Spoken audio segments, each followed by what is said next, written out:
Durante más de 10 años fue el presidente de la Comunidad de Madrid y secretario general de la influyente Federación Socialista Madrileña. Doctor en Ciencias Económicas por la Universidad Complutense y en Demografía por la Sorbona de París. Una de las voces más autorizadas e influyentes en los medios de comunicación. Hoy seguimos conversando con Joaquín Leguía.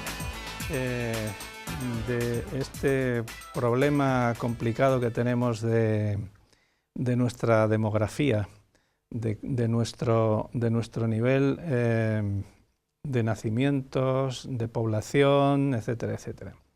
Bueno, en alguna manera, yo no sé si esto también se ha ido viendo venir o nos ha pillado así de sorpresa. De repente nos hemos dado cuenta que nos estamos haciendo más viejos como sociedad.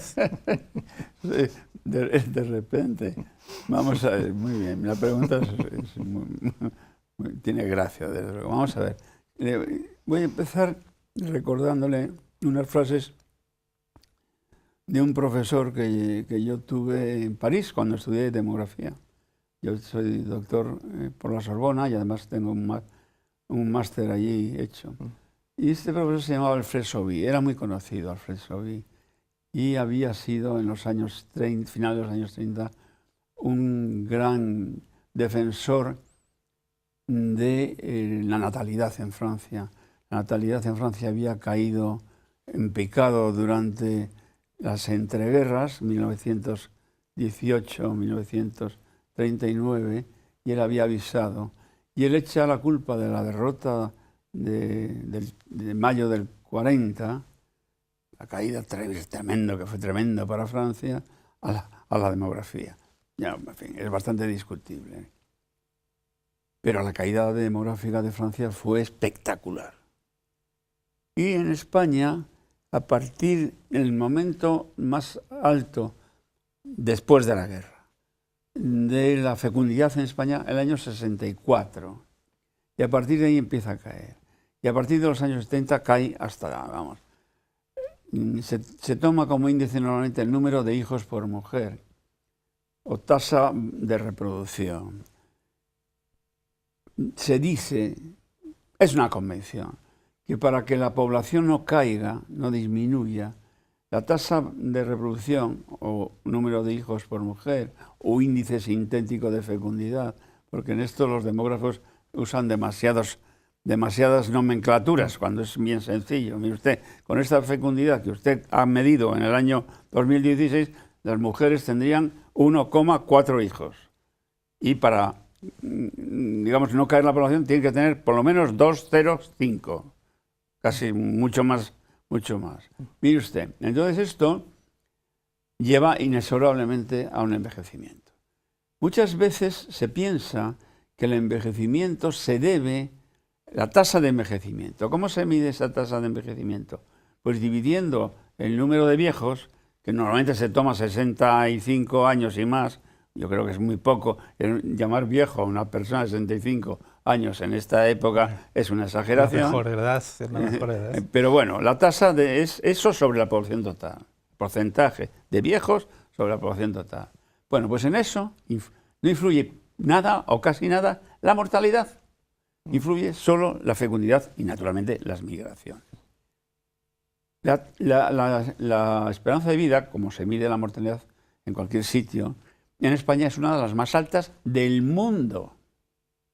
Lo cual habla bien de los cuidados de la gente mayor, de la sanidad, de las familias, etcétera, etcétera. Ahora, la fecundidad, que en los años 60 las más altas eran Italia, España y Portugal, se decía entonces que es que como eran las más católicas, pues siguen siendo las más católicas y ahora son las más bajas. Algo ha pasado ahí. ¿Qué ha pasado? Evidentemente muchas cosas.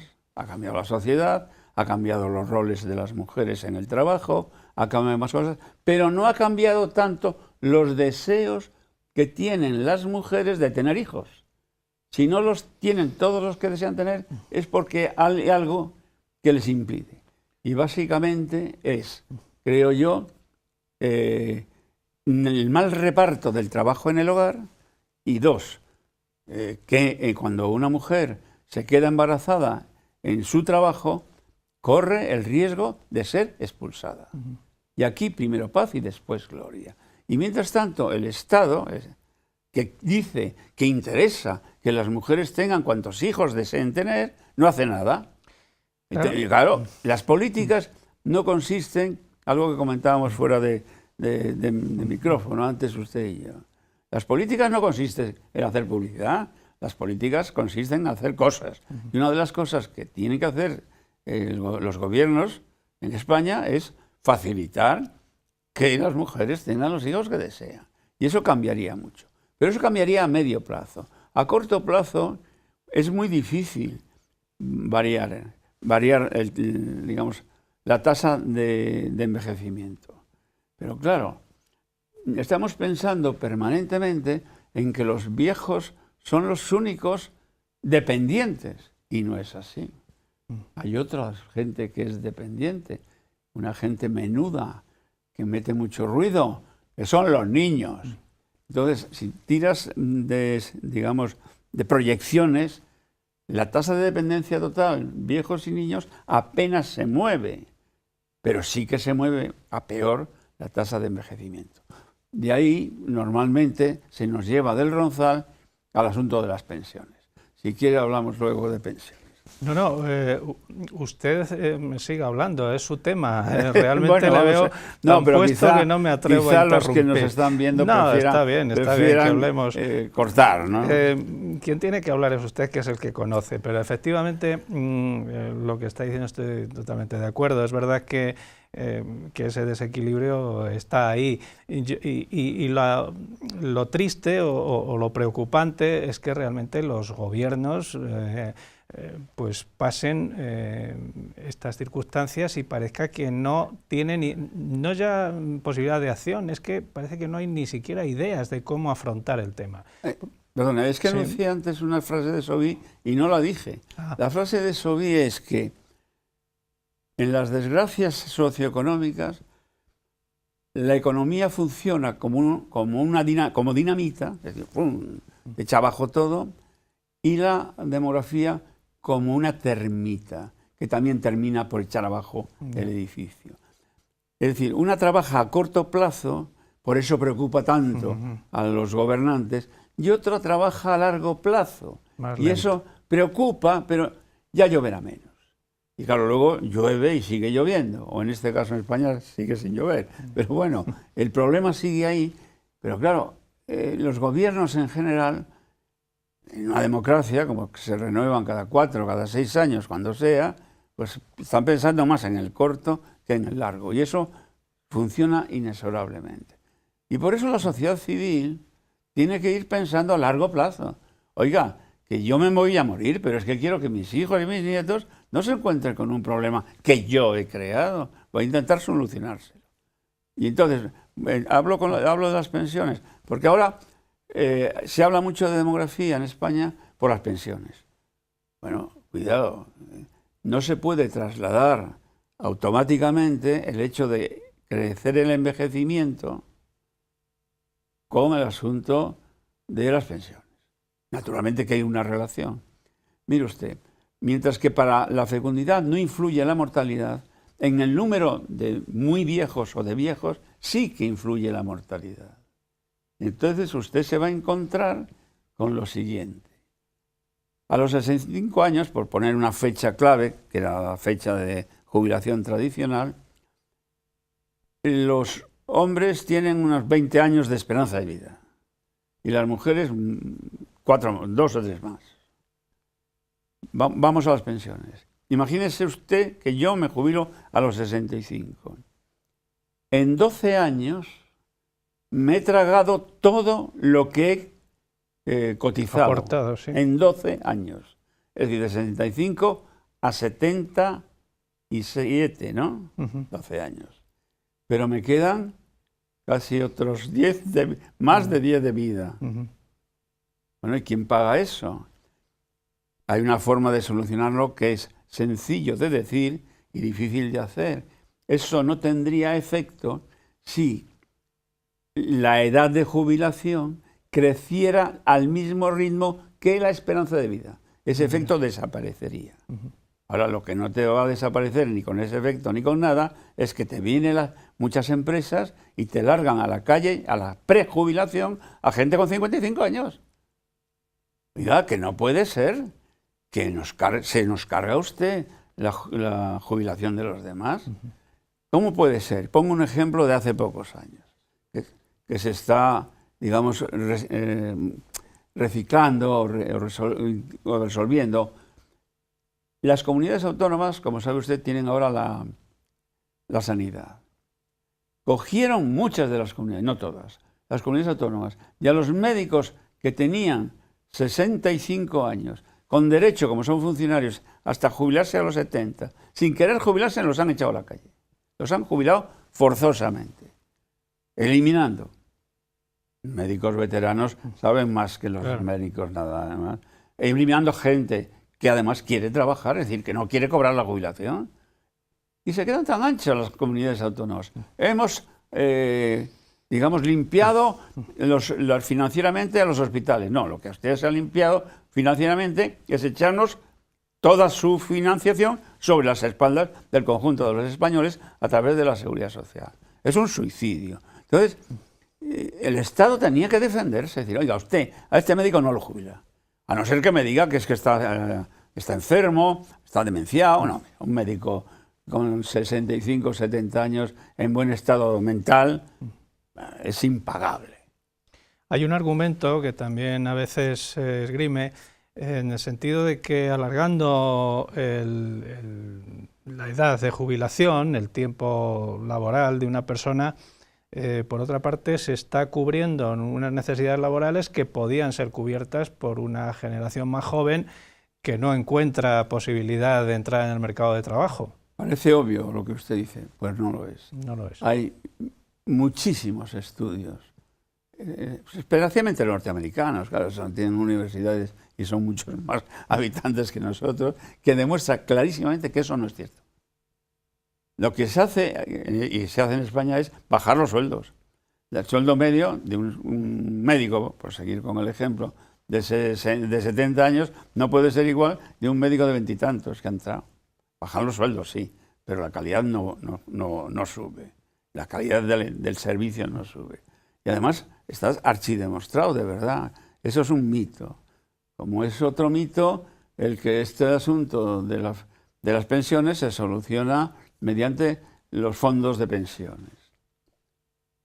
Los fondos de pensiones en España, voy a echar un jarro de agua fría a algunos.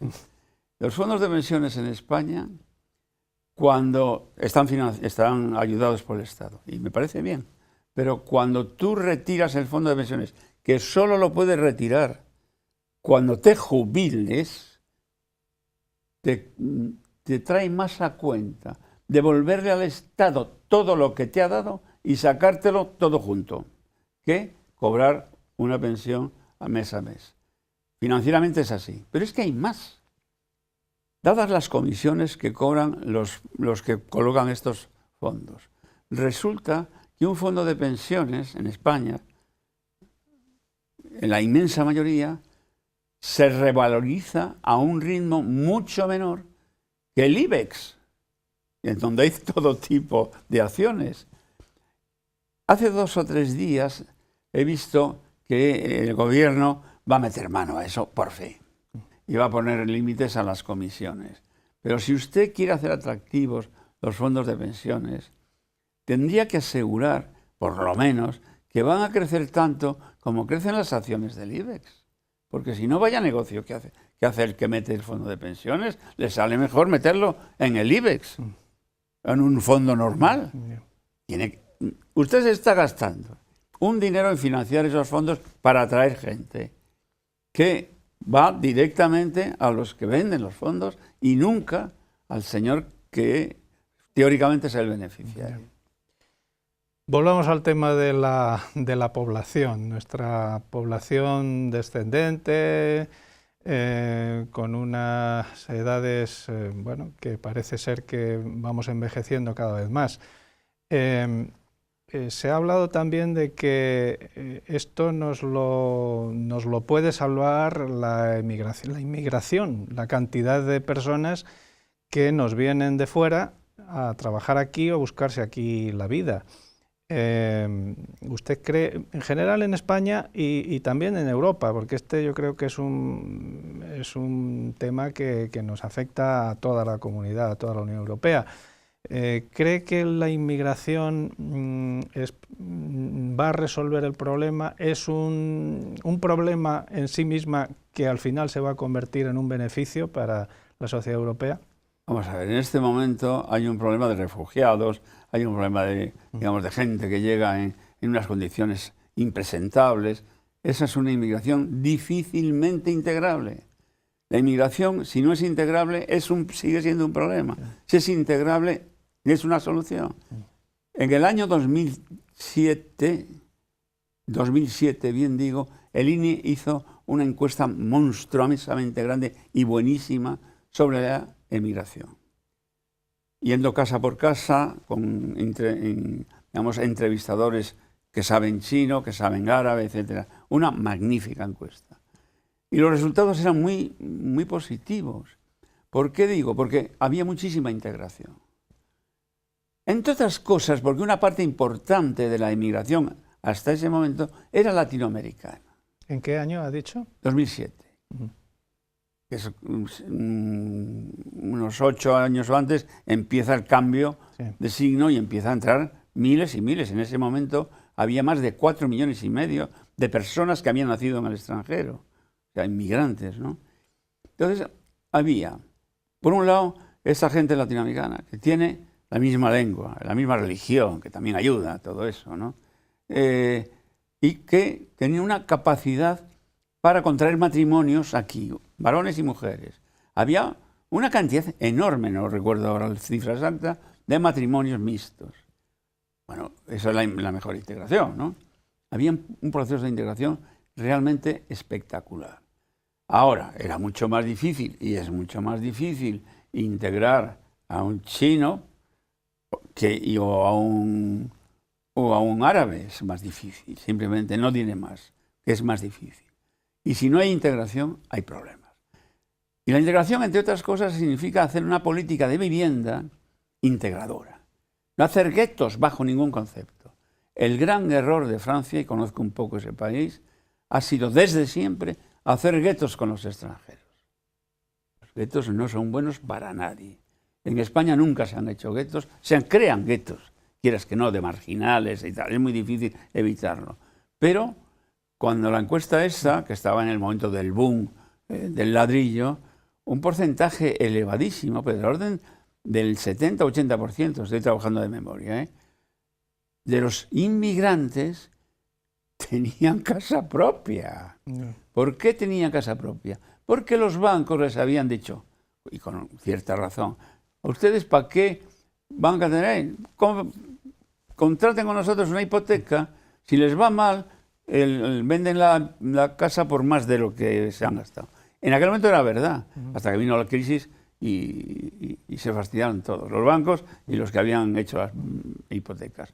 Pero de hecho había una integración también residencial. Porque entonces, también es una costumbre muy arraigada en España el adquirir una vivienda, ¿no? Como inversión, o lo era en ese momento. Lo era, ahora menos, pero lo era. Y lo era y con razón, yo creo. Hasta que vino la crisis, que se vino todo abajo. Pero en fin, o sea, repito, lo que es muy difícil de integrar es gente que llega sin papeles, que llega masivamente, como están llegando en estos momentos a España, movidos por redes que son mafiosas. Los problemas que puede eso traer políticamente y electoralmente los ha tragado bastante la señora Merkel, ¿no? Lo ha visto las orejas a ese lobo, porque se ha perdido votos y se está en Alemania en este momento en una situación bastante inestable. Una parte es por esa política, digamos, humanista y bien, de que pasen ustedes, pero el conjunto de las poblaciones es muy difícil que acepte eso.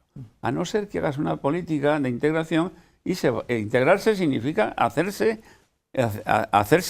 propio de donde vas. Y no hacer guetos donde además la religión, concretamente el islamismo, la lengua y demás, en lugar de juntar, separa. Y creas unos problemas muy graves, creas unos problemas de que hay un reflejo xenófobo que te va a hundir todo. La xenofobia es un peligro para la humanidad, ¿no? Pero claro, no puedes, digamos, incitar a ese pecado. Tienes que evitar ese pecado de la xenofobia. ¿Usted observa que en Europa hay un repunte preocupante de xenofobia en este momento a nivel de partidos políticos y por los resultados electorales que se van viendo? Yo creo que sí. El caso de la señora Merkel, en Austria también, en Polonia, en Hungría, hay un problema de xenofobia que se junta con el populismo, en fin. Es una cuestión compleja ideológicamente, pero malo. El populismo es malo, la xenofobia es mala, en fin. Pero volviendo a la pregunta del principio, ¿puede aliviar la inmigración integrada? Sí. Pero claro, es que tomamos como inmigrantes solo aquellos que tienen unas categorías profesionales relativamente bajas. Lo que nunca nos contamos son los inmigrantes que tienen categorías profesionales altas y que suelen venir de Estados Unidos, de Inglaterra, y que no son 3 ni 4. Esa inmigración también es inmigración y es buena, sin duda alguna. Y la abajo, si es integrada, yo creo que también es buena. Pero nadie de los demógrafos que yo conozco, que hacen prospectiva, piensen que eso soluciona el problema del envejecimiento. Realmente, atempera. Lo que soluciona el problema del envejecimiento es pasar de 1,2 hijos por mujer a 3. Eso sí se lo soluciona a largo plazo. Yeah. Bueno, y unas condiciones económicas y laborales que sean suficientes como para que toda esa población, esa integración se produzca también a través de integrarse en el mercado laboral. Sí, pero tenemos unas universidades que tienen la obligación de acoger a unos y a otros y hacerlos entrar de muchachos y salirlos ya de profesionales. Bueno, tenemos muchas mecanismos para salvar esos problemas. Utilicémoslo como es debido, ¿no? ¿Y cree que faltan también políticas, no solo de integración, que también son importantes, sino políticas de fomento de que la población pues se incremente a través de, como decimos, políticas de ayudas familiares, etcétera? Yo creo que es bastante, no es tan difícil diseñar. Cuestan dinero. Parece que sí, ¿no? Si una señora embarazada, una chica embarazada, le dice a su patrón, mire, yo estoy embarazada, y el patrón la echa, eso claro, hay que prohibirlo. Ahora, a continuación de prohibirlo, tienes que llamar al patrón para ayudarle, porque es que el patrón no le echa porque sea un misógino o porque deteste a los niños pequeños, la echa porque le sale caro. Tú tienes que evitar que el patrón tenga argumentos económicos para echarla. Y desde luego los otros argumentos, detestarlos, es decir, prohibirlos. No se puede permitir que una señora, porque se quede embarazada, valga menos que otra persona, que un hombre que nunca se quedará embarazado, ¿no? Está claro, ¿no? Esas políticas son importantes. Luego también la educación, evidentemente. Hay que educar en la igualdad. Las mujeres son iguales que los hombres, también a la hora del trabajo. Ellas además cargan con un asunto biológico que, en fin, no es posible que las discriminemos por eso, que se queden así embarazadas. Están guapísimas, hombre, déjelos en paz. Quieren tener un hijo, pues ya lo aguantará ella y su marido, el padre del niño. No fastidies, hombre. El niño es un regalo. Lo digo yo que soy un señor mayor, ¿no? Pero eso siempre ha sido un regalo. Además decían en mi pueblo, mi abuela, que era panadera, lo repetían mucho. Dicen que los niños vienen con un pan debajo del brazo. Claro. Decía mi abuela, no, el pan se lo pongo yo. Pero hombre, es evidente que, en fin, la sociedad ha cambiado mucho, tener 12 hijos es casi impensable. Hay héroes y heroínas que los tienen, y bienvenidos sean. Pero, hombre, hacer que la realidad se parezca cuanto más a los deseos que tienen las mujeres, pues yo creo que es una obligación social. Eso del pan debajo del brazo no está mal, que el niño venga detrás, con el pan debajo del brazo. Lo que pasa que cuando se le aplica lo del pan se suele aplicar mal. Usted conoce bien y le tiene cierta simpatía al gobierno de Zapatero, que aplicó aquello del cheque bebé, ¿no? Que no dio resultado porque estaba mal planteado, ¿no? Yo estoy de acuerdo, pero no con esa forma. Fue un éxito, pero ¿sabe usted para qué? Para las mujeres extranjeras. Claro, sí. No está mal, sí. Al fin y al cabo dieron a luz aquí, sí. Pero yo haría una política mucho más diversificada, ¿no? Claro, pero también lo recibieron personas que no tenían necesidad de recibirlo. Claro. A mí la política espectáculo no me gusta, y eso es un espectáculo. Ya. Pues bueno, le digo una cosa, yo era diputado entonces, y cuento una anécdota. Me sorprendió que dijera eso, lo dijo en un meeting y al día siguiente lo repitió en las Cortes, ¿no? Y le digo que yo tenía delante al ministro de Trabajo y le digo, ¿de dónde ha salido esto? Y dice, pues pregúntaselo tú, que yo no lo sé. Y digo, hombre, aquí entre los 350 diputados que nos sentamos aquí, el único demógrafo soy yo. Me lo podía haber preguntado a mí.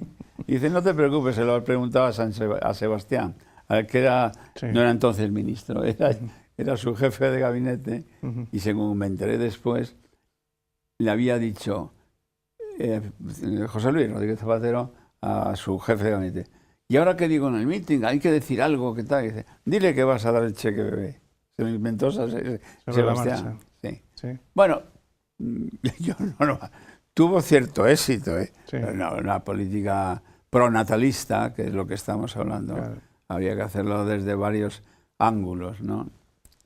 Y con tiempo, es decir, esas fórmulas hay que presupuestarlas a largo plazo y estudiar con cierto distanciamiento, ¿no? En Francia, que hemos hablado al principio, que tenía una fecundidad por suelos, después de la guerra se pusieron a trabajar los gobiernos de Gaulle primero y luego de los otros a trabajar este asunto y han tenido un éxito enorme.